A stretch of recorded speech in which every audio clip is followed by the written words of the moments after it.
கூலி படம் காலி, கூலி தொழிலாளர்களுடைய தூய்மை பணியாளர்களுடைய கூலியும் காலி. 2026 காலி, தூய்மை பணியாளர்களுடைய கூலி காலி. இப்படியே நடந்தால் வரும் 2024 திமுகவும் காலியாகும். மக்கள் அவ்வளவு வலியோடு அவ்வளவு வேதனையோடு இருக்கிறோம். இதை பார்த்துட்டு கமெண்ட்ல வந்து ஓத்தகோமான்னு திட்டுறது, கெட்ட வார்த்தையில பயன்படுத்துறது, சொம்படிக்கிறான்னு சொல்றது, 200 ரூபாய்க்கு ஊப்பியா இருக்கான்றது, எனக்கு பேருக்காகவோ புகழுக்காகவோ காசுக்காகவோ நான் இந்த கட்சியில் சேரவில்லை. நான் பத்திரிகையாளர்கள் அனைவருக்கும் வணக்கம். நான் Gunaji.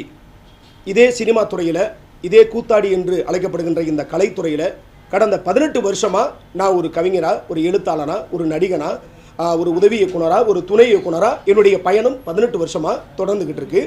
At the same time நான் அரசியலில் மிகுந்த ஆர்வமும் அரசியலிலே மிகுந்த ஈடுபாடும் எனக்கு சிறு வயதிலே இருந்ததின் காரணத்தினாலே நான் ஒரு கட்சியை தேர்ந்தெடுத்தேன். அந்த கட்சி தான் தமிழக வாழ்வுரிமை கட்சி. அந்த கட்சியிலே கடந்த 7-8 ஆண்டுகளாக தலைமை கழக பேச்சாளராக பயணித்துக் கொண்டிருந்த எனக்கு கட்சியினுடைய தலைவர், நிறுவனர், பன்ருட்டி சட்டமன்ற தொகுதியினுடைய உறுப்பினர், தமிழ்நாடு அரசு உறுதிமொழி குழுவினுடைய தலைவர் அண்ணன் தி. வேல்முருகன் எம்எல்ஏ அவர்கள் நான் சார்ந்திருக்கின்ற கலை இலக்கிய துறையிலே மாநில செயலாளராக எனக்கு பொறுப்பினை தந்து அழகு பார்த்திருக்கிறார்கள். இந்த செய்தியை பத்திரிகையாளர்களாகி உங்களுக்கு நான் தெரிவிக்க வேண்டும். இதன் வாயிலாக பொதுமக்களுக்கு இந்த தகவலை தெரியப்படுத்த வேண்டும் என்பதற்காகத்தான் இந்த சந்திப்பு. நான் ஏன் தமிழக வாழ்வுரிமை கட்சியிலே இணைந்தேன்? என்ன காரணம்? தமிழ்நாட்டிலே தோராயமாக அங்கீகரிக்கப்பட்ட 156 கட்சிகள் இருக்கிறது. இதிலே திராவிட கட்சிகள் அதிமுக, திமுக, இன்னும் ஏற கட்சிகள்லாம் இருக்கு. ஏன் அந்த கட்சிகளிலே நான் இணையாமல் தமிழக வாழ்வுரிமை கட்சியிலே அண்ணன் முத்தமிழன் வேல்முருகனோடு அவர்களோடு இணைந்தேன் என்று சொன்னால், வேல்முருகன் என்பவர் சாதி, மத, மொழி, இனம் கடந்து சகோதரத்துவத்தோடு தமிழன் என்கின்ற ஒற்றை பயணத்தோடு ஒரு போராட்ட குணத்தோடு மேதகண்ணன் பிரபாகரன் அவருடைய கொள்கைகளையும் தோழர் தமிழரசன் அவர்களுடைய விடுதலை பயணத்திலே அவர் இருந்து ஆயுதம் ஏந்தி போராடினார். யாருக்காக? இந்த மண்ணுக்காக, மக்களுக்காக. சமீப காலமாக இந்த மண்ணிலே நிலவி வருகின்ற இந்த திராவிட அரசுகளின் மூலமாக கடந்த 4 ஆண்டு காலமாக ஒரு பெருத்த அவமானத்தோடு ஒரு கொடூரமான ஒரு ஆட்சி, ஒரு கொடுங்கோல் ஆட்சி இந்த மண்ணிலே நிலவி வந்து கொண்டிருக்கிறது. நாங்கள் திமுகவோடு கூட்டணியில் தான் இருக்கிறோம். அண்ணன் முத்தமிழன் வேல்முருகன் அவர்கள் கூட்டணியில் தான் இருக்கிறார். ஆனால் திமுக செய்கிற எல்லா காரியத்திற்கும் சால்ரா போடுவதற்கோ அல்லது செம்படிப்பதற்கோ நாங்கள் உறுதுணையாக இருக்க மாட்டோம். அதே மாதிரி வேல்முருகன் அவர்களும் உறுதுணையாக இருக்க மாட்டார். இப்படிப்பட்ட சூழலிலே இந்த கட்சியிலே நான் இணைந்ததின் முக்கிய காரணம் வேல்முருகன் என்கின்ற ஒற்றை மனிதனுடைய போராட்ட குணம்தான். காசுக்காகவோ பணத்துக்காகவோ அல்லது நாளைக்கு நான் சட்டமன்ற உறுப்பினராகவோ அல்லது கட்சியிலே பெரிய பெரிய பொறுப்புகள், பதவிகள் எனக்கு கிடைக்க வேண்டும் என்கின்ற எண்ணம் அல்ல. ஆனால் வேல்முருகன் அவர்களுடைய இந்த மண்ணை, மக்களை பேரன்பு கொண்டு நேசிக்கிற ஒரு மனிதர் 46க்கும் மேற்பட்ட வழக்குகளை சுமந்திருக்கிறார். நீட்டுக்காக, மாட்டுக்காக, செவிலியர்களுக்காக, ஆசிரியர் பெருந்தகைகளுக்காக, தமிழக வேலை தமிழருக்கே என்கிறதுக்காக, வடக்கருடைய ஆதிக்கத்தை எதிர்த்து வடக்கர்கள் இன்று 6 லட்சம் பேருக்கு இந்த அரசு, பாசிச அரசு வாக்காளர்கள் உரிமம் கொடுத்திருக்கிறது. அதை எதிர்த்து கூட வர 19ஆம் தேதி சிவானந்தா சாலையிலே ஒரு பல லட்சம் தொண்டர்களை கொண்டு ஒரு மாபெரும் போராட்டத்தை நடத்தவிருக்கின்ற போராட்டம் என்று சொன்னால் அதன் மறுபெயர் வேல்முருகன். வேல்முருகன் என்று சொன்னால் போராட்டம்.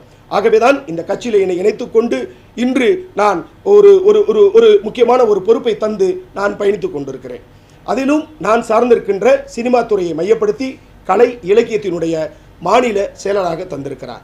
இன்றைக்கு சினிமா இருக்கிற நிலவரம் அழிந்து கொண்டிருக்கிறது.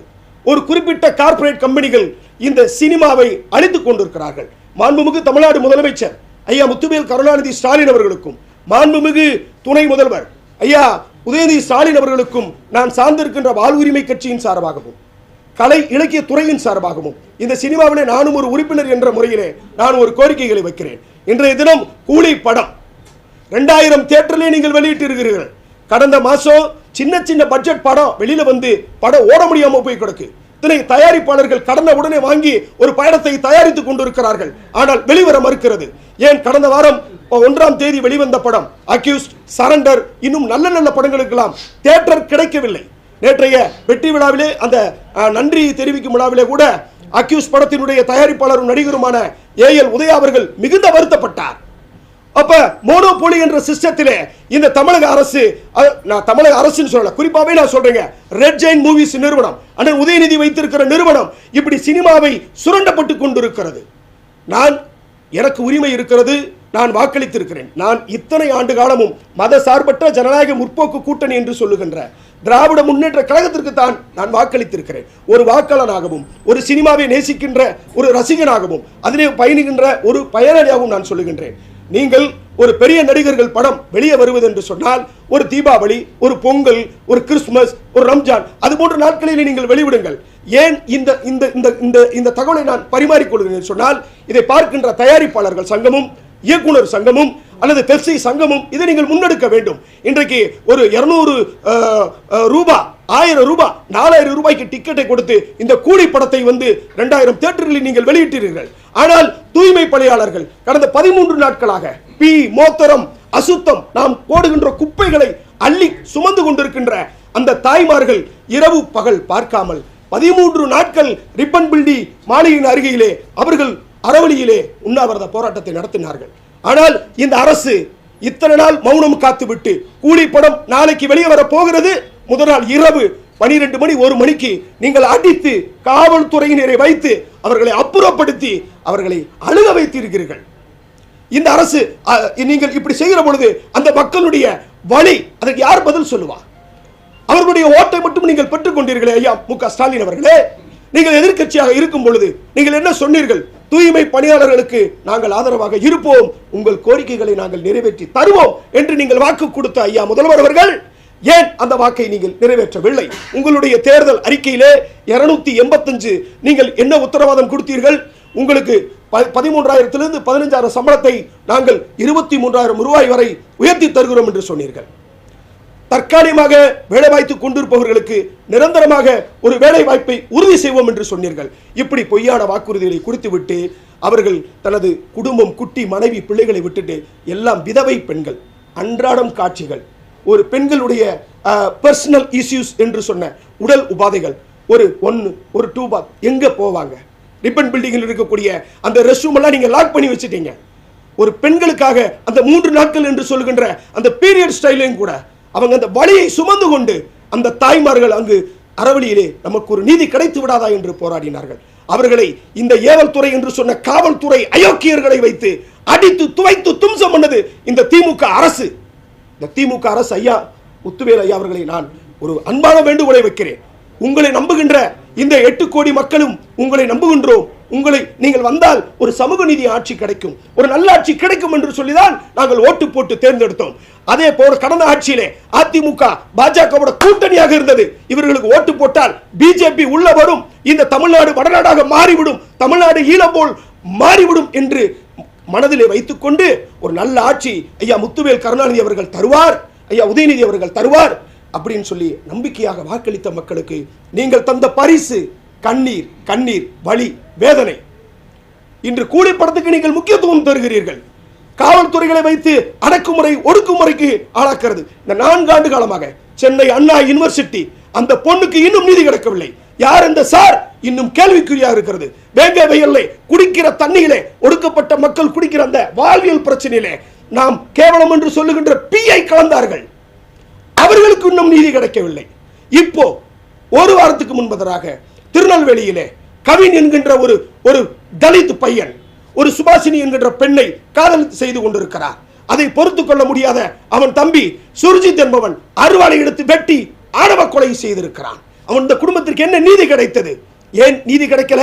சாதாரணமா ஒருத்தர் கொலை பண்ணாலே இந்த ஆட்சியில நீதி கிடைக்க மாட்டேங்குது. இங்க சட்டங்களும் தண்டனைகளும் கடுமையாக்கப்படாமல் எந்த ஒரு குற்றத்திற்கும் தீர்வு கிடைக்காது. இப்போ இந்த திருநெல்வேலியிலே அவர்கள் பெற்றோர்கள் 2 பேருமே காவல்துறை உயர் அதிகாரிகள். அவங்களோட சுர்ஜித்தோட அப்பாவும் எஸ்ஐ, அவங்க அம்மாவும் எஸ்ஐ.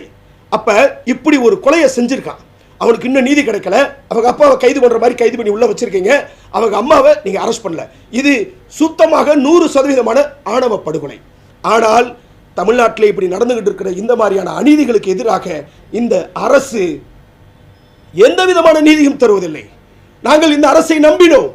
ஆனால் அதே காவல்துறையிலே வேலை பார்த்த எஸ்எஸ்ஐ ஒரு இடத்துல வெட்டி கொல்லப்படுகிறார். மறுநாளே சம்பந்தப்பட்ட குற்றவாளியை எந்த விதமான விசாரணையும் இல்லாமல், எந்த விதமான ஒரு ஒரு சாட்சியும் இல்லாமல் அவனை என்கவுண்டர்ல சுட்டு தள்ளிச்சு இந்த கேடுகட்ட போலீஸ் அதிகாரிங்க. இந்த காவல்துறை மனிதர்கள் தானா? இந்த காவல்துறையினாலே 100க்கு 90% இந்த காவல்துறையினாலே தமிழக அரசுக்கு களங்கத்தை ஏற்படுத்தி கொண்டிருக்கிறார்கள்.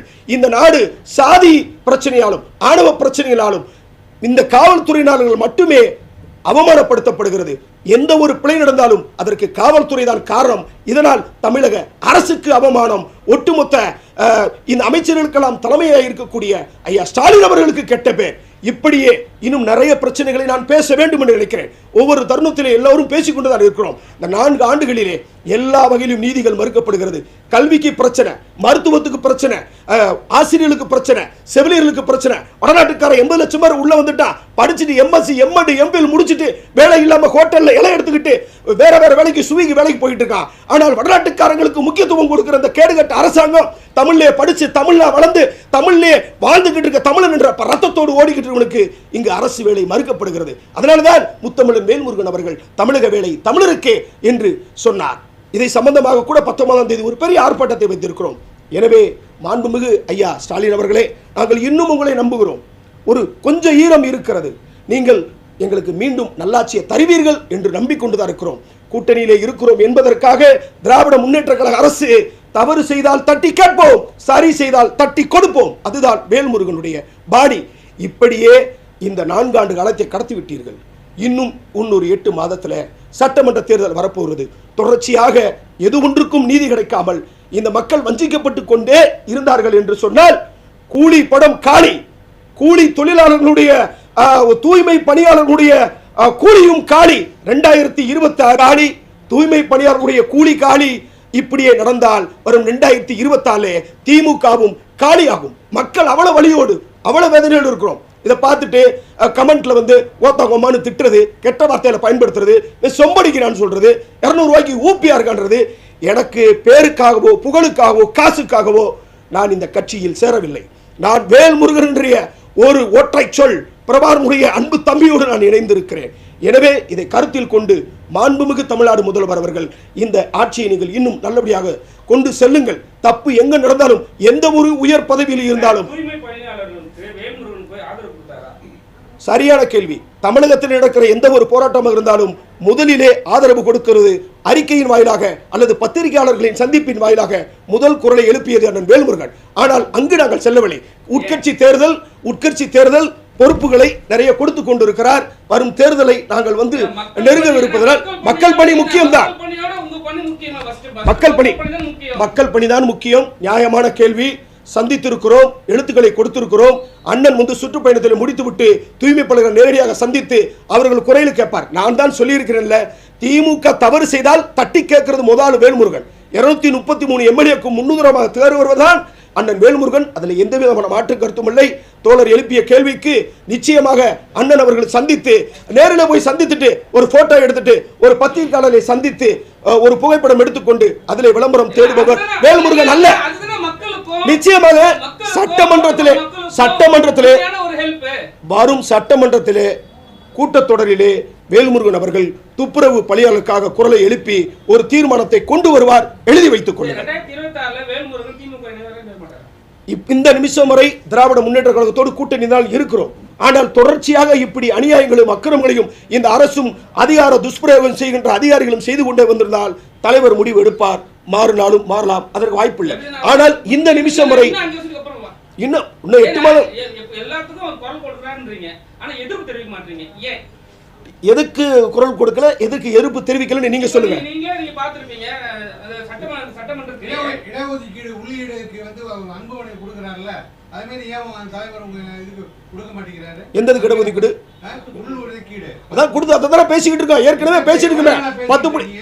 ஒரு கூட்டணி கட்சியில் இருக்கிறோம், அறிக்கைகளை கொடுத்துக் கொண்டிருக்கிறோம், அதற்காக ஆதரவு தெரிவித்துக் கொண்டிருக்கிறார்.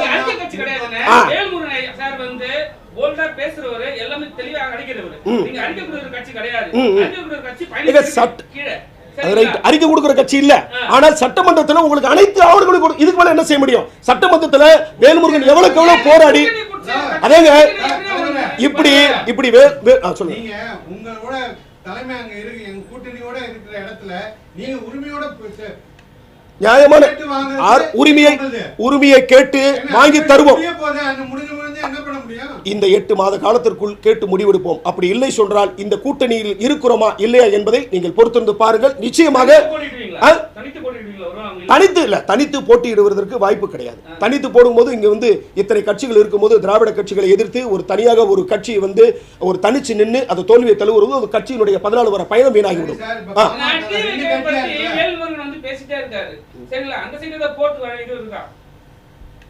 டிவிகேவை பத்தி பேசிக்கிட்டே இருக்கிறாரு அப்படின்னா அந்த பக்கம் போறது. ஆமாங்க, ஆரம்பத்துல இருந்தே எதிர்ப்பு தாங்க. ஏன்னா டிவிகேன்ற பேரு முதல்ல இந்திய தேர்தல் அரசாணையத்துல தமிழக வாழ்வுரிமை கட்சியில தமிழ்ல இருக்கும், ஆங்கிலத்துல நம்ம ஷார்ட் ஃபார்ம் கொடுத்தோம்னா டிவிகேன்னு வரும். ஒரு ஒரு ஒரு ஜனநாயக அறிவு கூட இல்லாம ஒரு அடிப்படை கூட இல்லாம அப்பறதே பிரச்சனை ஆரம்பிச்சிட்டு தான் இருக்கு.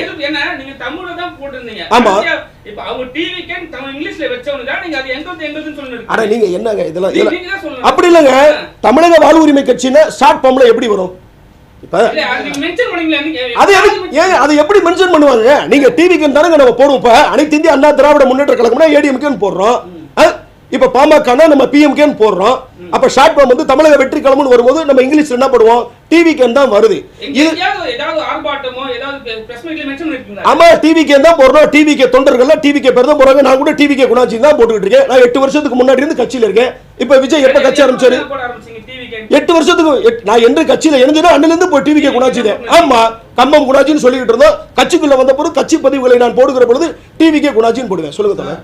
பாமக ரெண்டா பிரிஞ்சு இருக்கு. அன்புமணி ராமதாஸ் உங்க தாய் கட்சி போய் இணையறதுக்கு சான்சஸ் இருக்கு. அருமையான கேள்வி. இதே கேள்வியை பத்திரிகையாளர்கள் அண்ணன் வேல்முருகன் அவர்களோடு கேட்டார். பாமகவும் தமிழக வாழ்வுரிமை கட்சியும் பங்காளிகள்.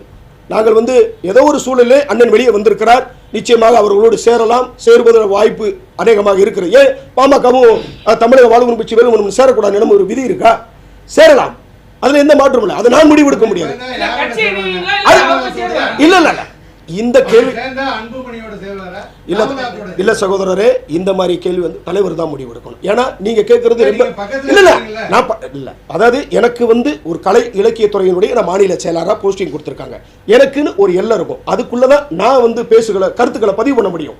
நீங்க இலக்கியம் கலை சினிமா இவங்களுக்குலாம் ஆப்போசிட்டான ஆளு. சரி, அப்படி உள்ள கலை இலக்கியத்துல என்ன பண்ண போறாங்க? அதுதான் பாமகவுக்கும் தமிழக வாழ்வுரிமை கட்சிக்கு வித்தியாசம், வேல்முருகனுக்கும் அன்புமணி ராமதாஸுக்கும் இருக்கிற வித்தியாசம். இந்த தமிழ் பரவு, தமிழ் பண்பாடு, தமிழ் கலாச்சாரம் அழிந்துவிடக் கூடாது, கலை இலக்கியத்தின் வாயிலாக அரசியலை இன்னொரு பக்கத்திற்கு எடுத்து செல்லணும் சொல்லி பிரியப்பட்டு இதே சினிமா துறையில 18 வருஷமா போராடிட்டு இருக்கிற 18 வருஷமா இந்த கூத்தாடியா இருந்துகிற எனக்கு ஒரு பொறுப்பை கொடுத்திருக்கிறாரு. இதன் வாயில நான் என்னுடைய கலைத்துறை அரசியல் கலைக்கு சினிமாவுக்கு சம்பந்தம் இல்லைன்னு சொல்லுவாங்க. ஆனா அவங்க பேத்தி கூட லேட்டஸ்டா ஒரு படம் எடுத்தாங்க. அது எப்படி இல்ல இத பத்தி நம்ம இத பேசிட்டே போலாம். ஏன்னா அவர் வந்து ஐயா ராமதாஸ் அவர்கள் வந்து எவ்வளவோ சொல்லி நான் இந்த கூட்டணிலாம் வைக்க மாட்டேன், என் தாய் மேல் ஆணை சத்தியம் அப்படிலாம் சொல்லிட்டு அவர் வச்சார். அதை பத்தி பேச வேண்டாம். நீங்க சொன்ன மாதிரி அவங்களுடைய பொண்ணு கூட அங்க இருக்காங்க.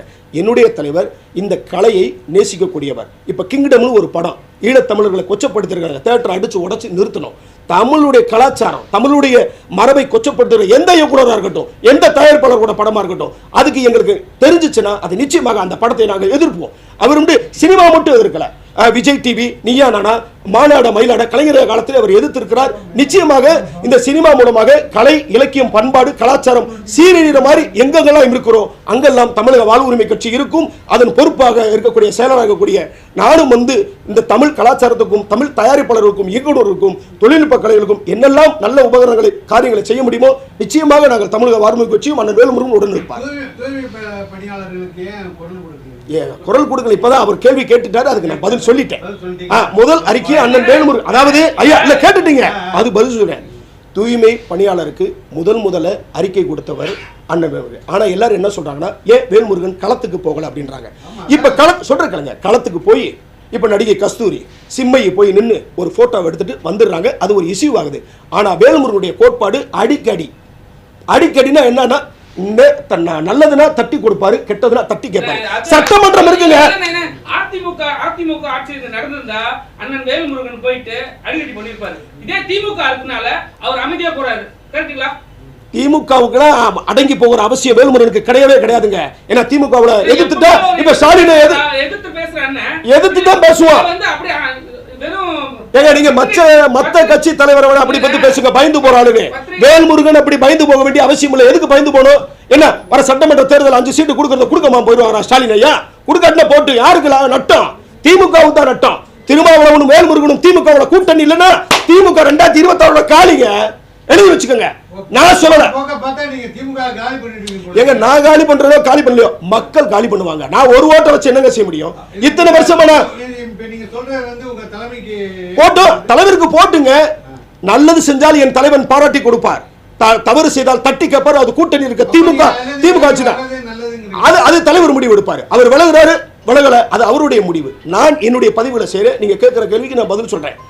அவ்வளவுதான். அன்னைக்கு வந்து ப்ரொடெஸ்ட் நடக்கும்போது போலீஸ்லாம் போயிட்டு அவங்க அடிச்சிட்டு வெட்டுறாங்க. அந்த டைம்ல வந்து முதலமைச்சர் ஸ்டாலின் வந்து கூலி பணம் வன்மையான பேசிட்டாரு. அத பத்தி ஏதாவது பேசினாரா? ஏங்க பேசிருக்காங்க வீடியோ. என்ன பேசினாரு? இது மிகப்பெரிய வன்மையான கண்டனத்தை தெரிவிச்சிருக்கிறார். இந்த அரசையும் எச்சரித்திருக்கிறார், காவல்துறையும் எச்சரித்திருக்கிறார். நீங்க வந்து லேட்டா வந்து கேள்வி கேட்கறீங்க. முன்னாடி எல்லாம் கேட்டுட்டாங்க, நான் சொல்லியாச்சு. அதுக்கான வீடியோ ஆதாரமும் என்கிட்ட இருக்கு. துப்புரவு தூய்மை பொறியாளருக்காக முதல் முறையில் குரல் கொடுத்த தலைவன் அண்ணன் வேல்முருகன். ஆவணங்களை பூரா உங்களுக்கு நீங்க எந்த சேனல் சொல்லுங்க, அவர் பேசியிருக்காரா பேசலையா அப்படின்றது நான் உங்களுக்கு அனுப்புறேன். ஏன்னா இங்க வந்து ஒரு 10-20 பேருக்கு முன்னாடி இன்னைக்கு வந்து சோசியல் மீடியாவில் போட்டோவை எடுத்து அதை எடுத்து ஒரு விளம்பரத்தை தேடிக்கிறாங்க சகோதரர்களே.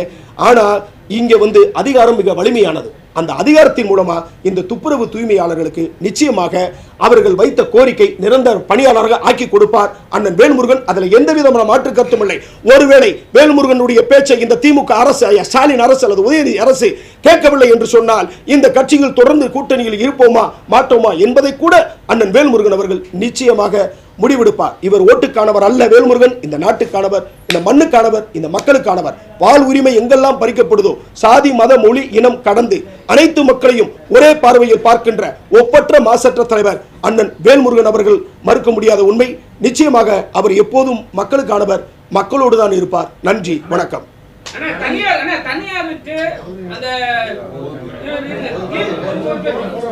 நிறைய எடுத்தாச்சு. தனியாருக்கு தத்து கொடுத்த மாதிரி பேசிட்டாங்க. இப்ப நீங்க என்ன சொன்னீங்க? கண்டிப்பா வந்து வேல்முருகன் அண்ணன் வந்து வாங்கி தருவாங்க. ஒருவேளை வாங்கி தரலனா, ஏன்னா அவங்க என்ன சொல்லிட்டாங்கன்னா வேலைக்கே போக மாட்டாங்க. ஆனா காலையில வந்து அவங்க டிஃபன் கொடுத்துறாங்க. சிஎம் வீட்டுல போயிட்டு டீ சாப்பிடுறாங்க. சரிங்களா? இதெல்லாம் பார்க்கும்போது எப்படி தெரியுதுன்னா இவங்க ஏமாத்துற மாதிரி தெரியுது. நீங்க எப்படி பாக்குறீங்க? அதாவது போதுமா? அதாவது நீங்க சொன்னது இப்ப வந்து இவர் வந்து ஒரு சட்டமன்ற உறுப்பினராக இருக்கிறாரு. ஒரு கோரிக்கைகளை மாண்புமிகு முதலமைச்சர் அவர்களை சீக்கிரமாக சந்தித்து இந்த உட்கட்சி தேர்தல் முடிந்த உடனே சந்திப்பார். இந்த மக்களுக்காக அவர் குரல் கொடுத்து அவங்களுக்கு நியமனம் செய்யப்பட்டிருக்கிற அந்த 23,000 ஊதியத்தை நான் பெற்றுத் தருவேன் என்று சொல்லியிருக்கிறார். அவர்களுக்காக குரல் கொடுத்து அவர்களுக்கு திமுக அரசு நாங்கள் நிரந்தர பணியாளர்களாக ஆக்குவோம் என்று சொன்ன தேர்தல் வாக்குறுதி 285 அவர் நிச்சயமாக நிறைவேற்றி தருவார். இதற்காக சட்டமன்றத்தில் பேசுவார். நீங்க சினிமாவில் இருக்கீங்க, கலை இலக்கிய மாநில செயலாளர் பொறுப்பெடுத்துறீங்க. இந்த கலை இலக்கியத்தில் உள்ள கலையில் சார்ந்த தொழிலாளர்களுக்கு நீங்க என்னென்ன மாதிரி குரல் கொடுக்க போறீங்கன்னு நீங்க கொஞ்சம் தெளிவுபடுத்துங்க. இப்போ உதாரணமா ஒரு அருமையான கேள்வி கேட்டீங்க. இப்போ ஒரு இயக்குனர் படம் எடுத்திருக்கிறாரு. அவருடைய படைப்பு கருத்து சுதந்திரத்தை ஒரு திரையில கொண்டு வந்து ஒருவேளை சென்சார் மூலமா அவருக்கு ஏற்பட்ட ஏதாவது ஒரு மன உளைச்சலோ பிரச்சனையில கொடுத்து அந்த படத்தை நிறுத்துவதற்கான சூழல் இருந்தால் என்னை வந்து தொடர்பு கொண்டு ஒரு கடிதம் கொடுத்தால் அந்த பிரச்சனையில் கண்டிப்பாக நின்று தருவோம். இப்போ கூட சக்தி சாரவன் சொன்ன ஒரு பத்திரிகையாளர் யாரோ வந்து பைக்கில் போகும்போது விழுந்து ஆக்சிடென்ட் ஆகிடுச்சா, உடனே நாளைக்கு ஒரு லெட்டர் கொடுங்க, நான் வேல்முருகன் எம்எல்ஏட்ட சொல்லி உங்களுக்கு மருத்துவ உதவி வாங்கி தருகிறேன் என்று சொல்லியிருக்கிறேன். இதுபோல் என்னால் இந்த கலைத்துறையில் நான் சாப்பிட்டிருக்கேன். இந்த கலைத்துறையை நான் வாழ வச்சிருக்கிறதுக்கு இதன் மூலமா இந்த கட்சியின் மூலமா அண்ணன் வேல்முருகனோடு இணைந்து சினிமா கலைஞர்களுக்கு என்னென்ன பிரச்சனைகளும் எங்களால் என்ன முடியுமோ ஒரு சக்திக்கு முடிந்த அளவுக்கு நிச்சயமாக நாட்டுப்புற கலைஞர்களாக இருக்கட்டும், தொழில்நுட்ப கலைஞர்களாக இருக்கட்டும், இயக்குநர்களாக இருக்கட்டும், உதவி இயக்குநர்களாக இருக்கட்டும், யாருக்காவது எந்த உதவினாலும் நீங்கள் எந்த நேரம் தொடர்பு கொள்ளுங்கள். அண்ணனோடு அழைத்து சென்று உங்களுக்கான உதவிகளை பெற்றுத் தருவதற்கு நான் தயாராக இருக்கிறேன்.